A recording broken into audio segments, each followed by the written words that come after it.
Nukebernikalina NPM 1920-361 Hubungan Internasional dari kelas A.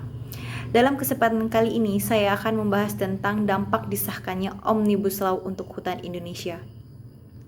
Kelompok Hak Asasi Manusia Amnesty International menyebut Omnibus Law adalah sebuah bencana.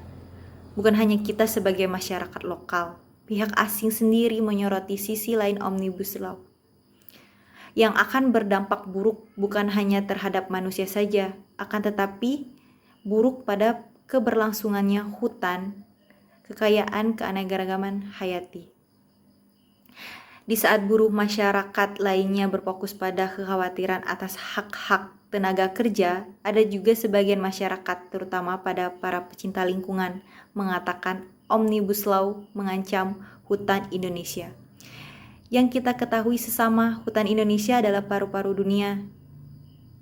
Melonggarkan perlindungan lingkungan akan menyebabkan pengundulan hutan yang meluas dan hilangnya habitat.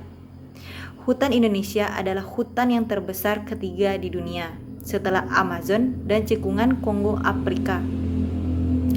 Secara ekologis juga penting untuk keanekaragaman hayati yang kaya dengan hewan, termasuk gajah, macan, beruang madu, dan orangutan yang terancam punah. Saya sebagai masyarakat Indonesia sangat miris akan hal tersebut. Bagaimana penerus bangsa nanti tidak bisa lagi menikmati hutan yang asri ini dan seisinya? Mengapa pecinta lingkungan khawatir?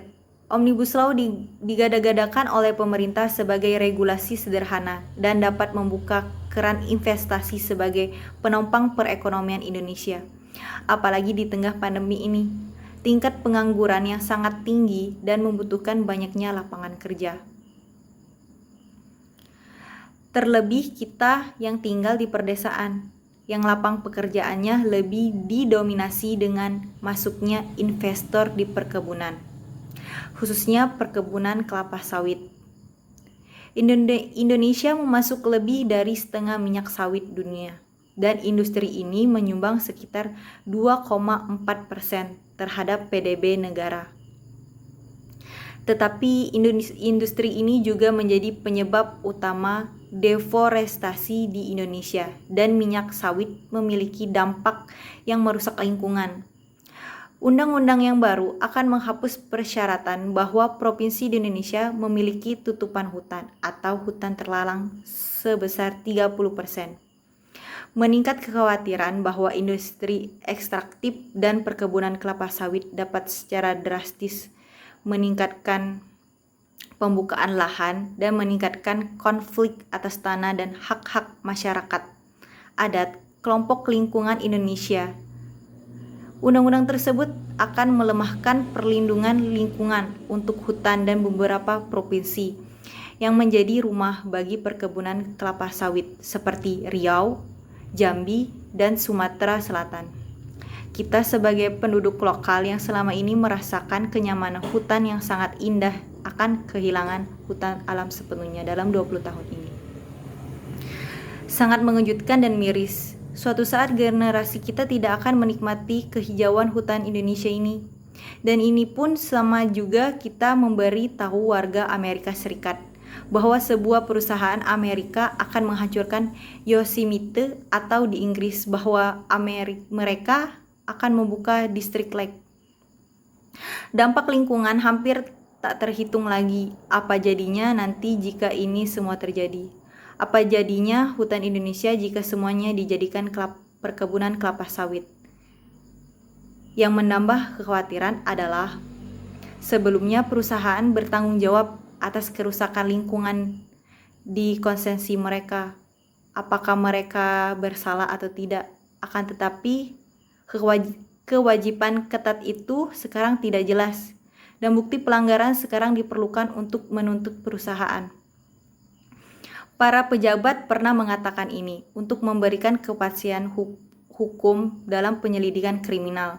Tetapi para pemerhatian lingkungan khawatir hal itu akan melemahkan undang-undang yang ditunjukkan untuk menuntut perusahaan yang menyebabkan kebakaran hutan. Kami khawatir Perubahan mekanisme pertanggungjawaban akan mengamburkan batas dalam persidangan dan menghambat penegakan hukum untuk masalah kebakaran hutan. Contohnya saja sekarang setiap tahunnya kita disibukkan dengan penanganan kebakaran hutan yang intens dari amukan pembakaran lahan di seluruh Indonesia. Dengan kabut asap beracun yang menyebar bukan hanya di Indonesia saja, melainkan sampai ke negeri Malaysia dan Singapura.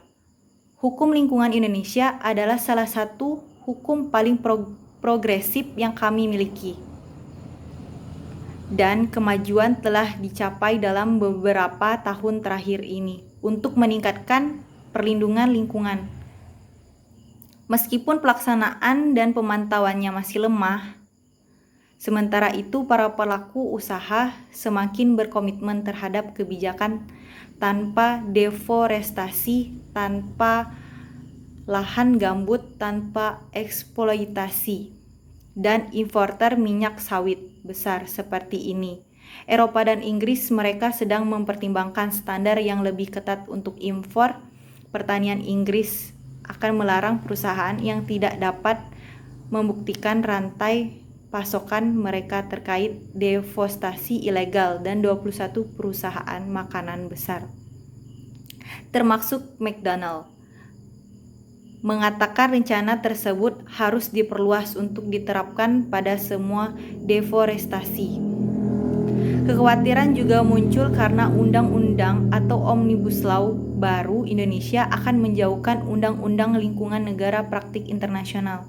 Adanya seruan agar pemerintah mencabut undang-undang tersebut dan kita selaku warga negara Indonesia harus fokus mengajak dan berperan serta aktif dalam memastikan penerapan dengan cara mengawasi tingkat kerusakan yang dapat ditimbulkan oleh undang-undang tersebut. Akhir kata, saya mohon maaf apabila ada kesalahan dalam penyampaian kata. Semoga kita semua selalu sadar dan bisa selalu menjaga hutan beserta isinya. Assalamualaikum warahmatullahi wabarakatuh.